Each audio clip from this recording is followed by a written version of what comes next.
Good morning students, let's continue our chapter electrochemistry. आज का हमारा टॉपिक है expressing the rate of reaction in terms of different reactant and product. किसी भी reaction के rate को हमने एक्सप्रेस करना है उसकी रिएक्टेंट और प्रोडक्ट की टर्म में। जैसे मैं आपके सामने एक एग्जाम्पल ले रही हूँ, कल मैंने इसके फॉर्मूले बताए थे, आज इसको मैं एग्जाम्पल के थ्रू आपको समझा रही हूँ। कोई भी रिएक्शन है 2N2O5 गिव्स अस दिस। उसको वेसल में, क्लोज वेसल में रखा गया और हमें क्या दिया हुआ है कि NO2 की जो कंसंट्रेशन है वो इंक्रीज हो रही है इतनी इन 5 सेकेंड। यानी कि किसी की कंसंट्रेशन, NO2 क्या है, प्रोडक्ट की कंसंट्रेशन, और टाइम दे रखा है। हमें रेट ऑफ रिएक्शन निकालना है और rate of change of concentration of N2O5 निकालना है।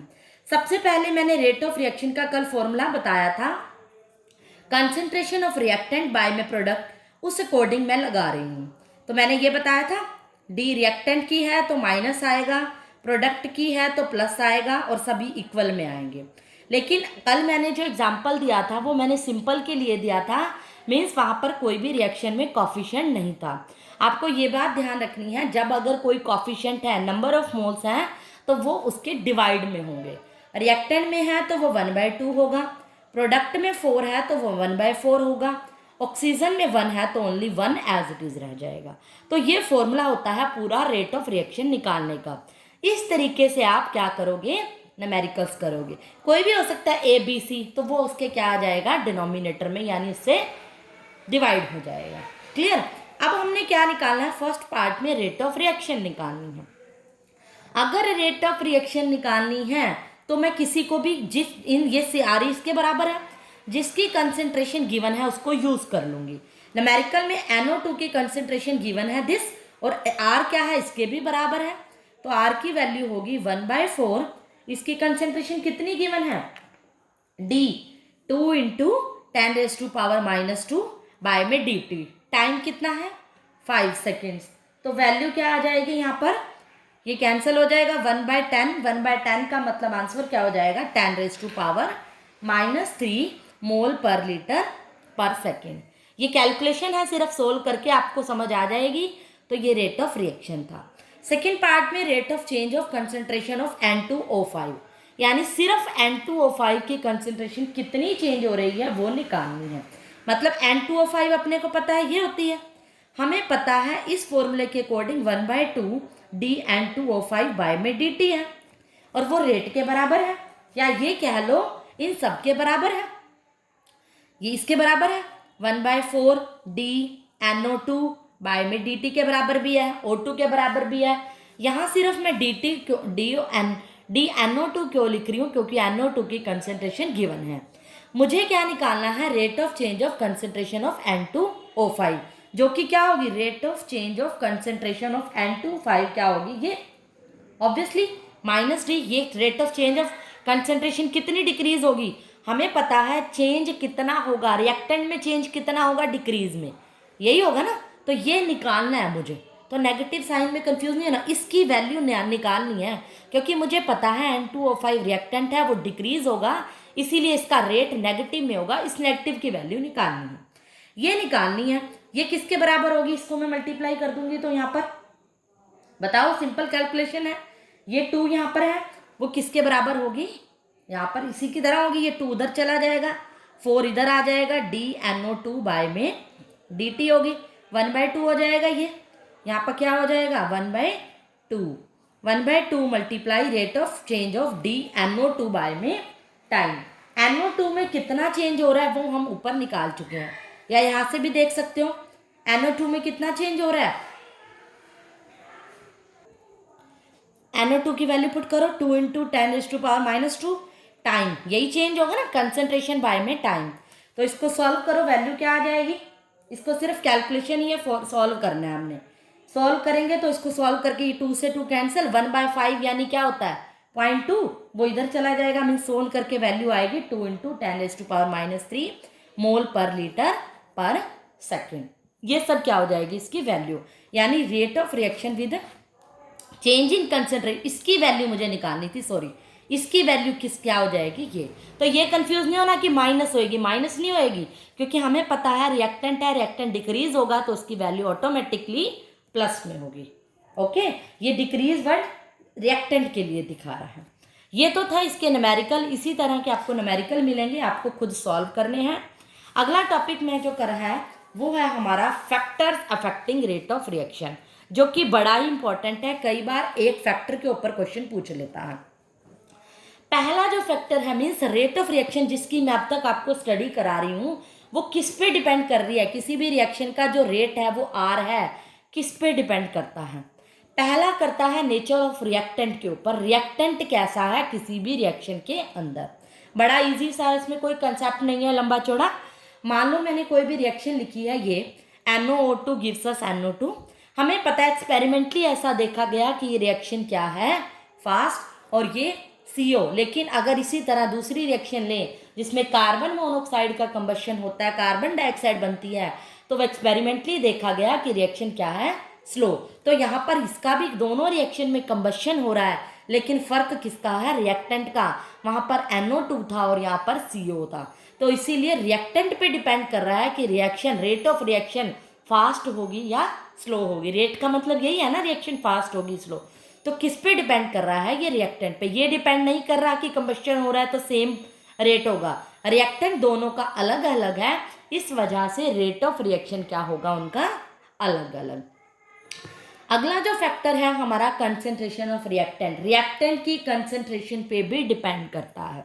रेट का फॉर्मूला मैंने क्या बताया था, generally change in concentration of reactant या फिर प्रोडक्ट बाय में टाइम, चेंज इन टाइम, यही बताया था ना। तो change in concentration of reactant bye में टाइम। अब देखो रिएक्टेंट की कंसंट्रेशन पे डिपेंड कर रहा है रेट, यस। अगर ये कंसंट्रेशन ज़्यादा होगी रिएक्शन फास्ट होगी ऑब्वियसली, ये इसके डायरेक्टली प्रोपोर्शनल है। R is directly proportional to concentration of reactant और प्रोडक्ट। अगर ये कंसंट्रेशन ज़्यादा होगी तो रेट भी क्या होगा, ज़्यादा। तो ग्रेटर द कंसंट्रेशन, किसी भी प्रोडक्ट की, रिएक्टेंट की कंसंट्रेशन अगर ज़्यादा है तो रेट भी क्या होगा, ज़्यादा। थर्ड जो फैक्टर है वो है हमारा टेम्परेचर। टेम्परेचर ज़्यादा, ऑब्वियसली टेम्परेचर बढ़ाते हैं तो क्या बढ़ता है, केमिस्ट्री वालों को पता होना चाहिए, काइनेटिक एनर्जी। पार्टिकल्स की स्पीड बढ़ने लगती है, मोशन होने लगती है ऑब्वियसली। अगर मोशन होने लगती है तो +1 क्लास से बढ़ रहे हो, किसी का तेज चलना भागना ही तो क्या होती है, रेट ऑफ रिएक्शन। तो पार्टिकल्स का रेट भी क्या हो जाएगा, बढ़ जाएगा ना। यानी टेम्परेचर बढ़ाने से रेट ऑफ रिएक्शन बढ़ेगा। कुछ केसेस के अंदर जो रेट ऑफ रिएक्शन होता है नियरली क्या हो जाता है, डबल हो जाता है। 4×10⁻0 राइज ऑफ टेम्परेचर। 10⁻0 का मतलब होता है 1, किसी की पावर 0 होती है तो 1, यानी 1 डिग्री 10 डिग्री टेम्परेचर कह सकते हैं, सॉरी 10⁻0 नहीं बोलोगे इसको, 10 डिग्री राइज ऑफ टेम्परेचर। जब किसी रिएक्शन के अंदर 10 डिग्री टेम्परेचर बढ़ा देते हो तो वो रिएक्शन का जो रेट होता है, एक्सपेरिमेंटली ऐसा देखा गया कि वो डबल हो जाता है रेट। तो हमें ये कंसेप्ट समझना है कि टेम्परेचर बढ़ने से काइनेटिक एनर्जी बढ़ती है और रेट ऑफ रिएक्शन भी बढ़ जाता है। फोर्थ फैक्टर है प्रेजेंस ऑफ कैटालिस्ट। अगर कैटालिस्ट बढ़ेगा, ये तो बड़ा इंपॉर्टेंट है, कैटालिस्ट के बढ़ने से रेट ऑफ रिएक्शन पे क्या फ़र्क पड़ेगा। अब सोचने वाली बात है, किसी भी रिएक्शन के अंदर हम कैटालिस्ट क्यों लगाते हैं। कोई मैंने कैटालिस्ट लगा दिया, कैटालिस्ट का काम क्या होता है, रेट ऑफ रिएक्शन को बढ़ाना। ऑब्वियसली अगर कैटालिस्ट होगा तो रिएक्शन तो ऑटोमेटिकली फास्ट हो जाएगी, क्योंकि कैटालिस्ट का काम ही यही है। तो कैटालिस्ट की प्रेजेंस में रेट ऑफ रिएक्शन क्या हो जाएगी, फास्ट। फिफ्थ जो फैक्टर है सरफेस एरिया है, सरफेस एरिया ऑफ रिएक्टेंट। अगर किसी भी रिएक्शन के अंदर सरफेस एरिया ज़्यादा है, जगह ज़्यादा मिल गई, ऑब्वियसली किसी पर्सन को जगह ज़्यादा मिल जाती है, स्पेस ज़्यादा मिल गया रिएक्टेंट को, रिएक्टेंट क्या होगी, फास्ट, क्योंकि सरफेस एरिया क्या है, ज़्यादा है। जितना ज़्यादा surface area faster is the reaction. ये भी बड़ी क्लियर से समझ में आ रहा है। लास्ट जो फैक्टर है, लास्ट जो पॉइंट है इसका, 6 पॉइंट है प्रेजेंस ऑफ लाइट। कुछ रिएक्शंस ऐसी होती हैं जो कि फोटोकेमिकल रिएक्शन जिनको हम कहते हैं, जो लाइट की प्रेजेंस में होती हैं।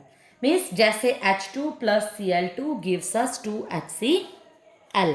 अगर मैं इसको एच न्यू यानी सनलाइट की प्रेजेंस में कराऊंगी वो रिएक्शन पॉसिबल होती हैं, और इस तरह की रिएक्शन को फोटोकेमिकल रिएक्शन कहते हैं, यानी लाइट की प्रेजेंस में रिएक्शन हो रही है तो इस तरह को हम क्या कहेंगे, फोटोकेमिकल रिएक्शन। तो क्वेश्चन आता है, कोई भी फैक्टर का नाम कह देगा कि कैटलिस्ट का क्या इफेक्ट होता है रेट ऑफ रिएक्शन पे, टेम्परेचर का क्या इफेक्ट होता है रेट ऑफ रिएक्शन पे, तो ये सब आपको आना चाहिए कि रेट ऑफ रिएक्शन की किन किन बातों से बढ़ती है। नेक्स्ट जो पॉइंट है हमारा, जो टॉपिक है वो है रेट लॉ एक्सप्रेशन। क्या टॉपिक है हमारा, रेट लॉ एक्सप्रेशन। इसी से हम निकालेंगे ऑर्डर ऑफ रिएक्शन। मैं आज आपको सिर्फ रेट लॉ एक्सप्रेशन बताऊंगी, क्योंकि अगर ये समझ में आ गया तो ऑर्डर ऑफ रिएक्शन भी बड़ा इजीली समझ आ जाएगा। अब रेट ऑफ लॉ, पहले रेट लॉ को समझाने से पहले एक बात बता रही हूँ जो कि मैं आपको कल की बेसिक डेफिनेशन में भी बता चुकी हूँ। मैंने कहा था कि किसी भी रिएक्शन की जो रेट होता है वो कंसंट्रेशन ऑफ रिएक्टेंट और प्रोडक्ट पे डिपेंड करता है, राइट। कि रिएक्टेंट या प्रोडक्ट की कंसंट्रेशन बढ़ेगी या घटेगी, ये सब मैंने बताया था। तो क्या होगा, रिएक्शन विद टाइम तो क्या होगी उसकी रेट ऑफ रिएक्शन। मैंने क्या कहा था, अगर मैं एक ग्राफ प्लॉट करूं concentration with respect to time, तो आप क्या कहोगे कि अगर रिएक्टेंट की concentration with respect to time घटेगी, यानी कि घटना मतलब कर्व का नीचे आना, तब concentration with respect to time of reactant decrease होती थी ना, -dr/dt लिखते थे, तो कर्व कैसी होगी, डाउन। और प्रोडक्ट रिएक्टेंट में बढ़ते हैं तभी रिएक्शन होती है, प्रोडक्ट की कंसंट्रेशन हमेशा बढ़ती है, concentration with respect to time, product का dp/dp पॉजिटिव होता था, मैंने बताया था -dr/dt इक्वल टू dp/dt, यही था रेट ऑफ रिएक्शन। तो अगर हम ग्राफ प्लॉट करेंगे तो वो यही होगा कि किसी भी रिएक्शन का अगर ग्राफ पूछा जाए concentration with respect to time for the reactant and product, तो वो क्या होगा, ऑब्वियसली ऐसा। ये तो रेट ऑफ रिएक्शन से बात समझ आ रही है। लेकिन हमने क्या पढ़ना है, रेट लॉ एक्सप्रेशंस पढ़ना है। यही रेट लॉ एक्सप्रेशन जो कंसंट्रेशन का इफेक्ट था रेट ऑफ रिएक्शन के ऊपर, यानी effect of concentration on rate of reaction, जो स्टडी किया गया था सबसे पहले एक साइंटिस्ट थे गुलबर्ग एंड वेज, उन्होंने इसको स्टडी किया था 1867 के अंदर। उन्होंने इस बात को फॉरवर्ड किया था, एक लॉ ऑफ मास एक्शन क्या दिया गया था, आपने एक कंसेप्ट दिया था उन्होंने। जैसे मान लो कोई भी रिएक्शन है, A plus B B gives us product, ये रिएक्शन है। उन्होंने कहा था कि किसी भी रिएक्शन का रेट जो डायरेक्टली प्रोपोर्शनल होता है, इन्होंने एक लॉ ऑफ मास एक्शन दिया था, एक बात कही थी, किसी भी रिएक्शन की कंसंट्रेशन का उसकी रेट पे क्या इफेक्ट है, इस बात को गुलबर्ग ने by law of mass action explain किया था कि अगर कोई रिएक्शन ये है तो उसका जो रेट होगा वो डायरेक्टली प्रोपोर्शनल होगा उसकी product of concentration of reactant, product मतलब मल्टीप्लाई, रिएक्टेंट की कंसंट्रेशन के मल्टीप्लाई के बराबर तो होगा, लेकिन उनके ऊपर उसकी क्या आ जाएगी, पावर, उनका जो कोफिशिएंट होगा, मतलब ए इसकी पावर, ए का कोफिशिएंट है, बी का कोफिशिएंट भी, वो उसके पावर में आ जाएगी। तो अगर हमें पता है जब किसी का प्रोपोर्शनल हटता है तो साइन कांस्टेंट आता है, और वो कांस्टेंट के आया, तो इस तरह से ये लॉ ऑफ मास एक्शन था। इसी बात को कॉपी करते हुए जो बनाया गया था रेट लॉ एक्सप्रेशन बनाया गया था। रेट लॉ एक्सप्रेशन भी क्या कहता है, वो ये कहता है, ये जो एक्सप्रेशन है रेट लॉ एक्सप्रेशन, ये एक्सपेरिमेंटली होता है। ये बात ध्यान रखनी है, इस वर्ड का बहुत इंपॉर्टेंट मीनिंग है इस चैप्टर के अंदर, कि जो रेट लॉ एक्सप्रेशन हमें पता चलता है एक्सपेरिमेंटली चलता है। एक्सपेरिमेंटली ऐसा देखा गया कि अगर रिएक्शन ये है तो उसका जो रेट लॉ होगा वो भी कुछ मिलता जुलता ही होगा, बट फर्क किसका होगा, सिर्फ पावर का, जो कि हमने पढ़ना है। पावर का फर्क होगा। ये अल्फा और बीटा क्या है, कुछ भी हो सकते हैं। लॉ ऑफ मास एक्शन ने गुल्डबर्ग ने और वेज ने तो कहा था कि लॉ ऑफ मास एक्शन के अकॉर्डिंग किसी भी रिएक्टेंट की जो पावर होगी वो वही होगी जो उसका कोफिशिएंट होगा। लेकिन इसने कहा कि कुछ एक्सप्रेशन इक्वेशन वैसी ही होगी, लेकिन जो पावर होगी अल्फा बीटा कुछ भी हो सकती है। जरूरी नहीं है रिएक्शन के अंदर 2a + 3b से प्रोडक्ट बन रहा है तो यहाँ पर 2 और यहाँ 3 ही होगा। पावर होगी हाँ, नो डाउट, लेकिन यहाँ पर कुछ भी हो सकती है 3, 4, 5। लेकिन लॉ ऑफ मास एक्शन में ये वैल्यू ए की 2 होगी, बी की 3 होगी। रेट लॉ एक्सप्रेशन में थोड़ा सा फर्क है, कॉपी की गई है इक्वेशन, लेकिन पावर कुछ भी हो सकती है अल्फा और बीटा, इसलिए मैंने लिखा है कि एज इट इज इस रिएक्शन के लिए कह रही हूँ, इस रिएक्शन के लिए पावर क्या होगी अल्फा बीटा, मतलब ए बी ना होकर कुछ भी हो। हाँ हो सकता है बाय चांस ए बी हो भी जाए। और ये बात कैसे पता चली, एक्सपेरिमेंटली। तो अगर किसी भी रिएक्शन का रेट ला आपको एक्सप्रेशन पता चलता है तो आप क्या कहोगे, वो एक्सपेरिमेंटली पता चलता है। इसी से मैं एक नई टर्म निकालूंगी जो कि ऑर्डर ऑफ रिएक्शन भी हम पढ़ेंगे। तो मैं आपको पहले इसके बारे में बताऊंगी सिर्फ आज। ये रेट ला होगा। अगर मैं इस के बारे में बात करूं तो ये क्या है, रेट कांस्टेंट। अगर मैंने कहा दिया कि इस रेट कांस्टेंट की डेफिनेशन बताओ तो ये क्या होगी, R = K। अगर मैं ए की और बी की कंसंट्रेशन को 1 पुट कर दूं इन दोनों को, तब R = K हो जाएगा। यानी इफ ए की कंसंट्रेशन और बी की कंसंट्रेशन =1 हो जाए तो R = K हो जाएगा। यानी रेट कांस्टेंट की वैल्यू रेट ऑफ रिएक्शन के बराबर हो जाएगी। तो अगर इससे हमारी डेफिनेशन निकल गई कांस्टेंट की, रेट कांस्टेंट की डेफिनेशन क्या होगी, when concentration of reactant becomes unity, 1 बन जाए यानी यूनिटी बन जाए, then rate constant will be equal to its rate of reaction. तो किसी भी रिएक्शन का रेट कांस्टेंट उसकी रेट ऑफ रिएक्शन के बराबर हो जाएगा। तो अगर हमसे ये पूछी जाए कि इसका रेट कांस्टेंट डेफिनेशन क्या होती है, और रेट कांस्टेंट का जो दूसरा नाम है वो स्पेसिफिक रिएक्शन रेट भी होता है, स्पेसिफिक रिएक्शन रेट होता है। तो अब तक के लिए आपको इतना ही करना है। इसी से रिलेटेड अगले कंसेप्ट है जो कि ऑर्डर ऑफ रिएक्शन। तो इसको अच्छे से समझोगे, माइंड में इक्वेशंस बिठाओगे तभी क्लियर होगा। That's all for today.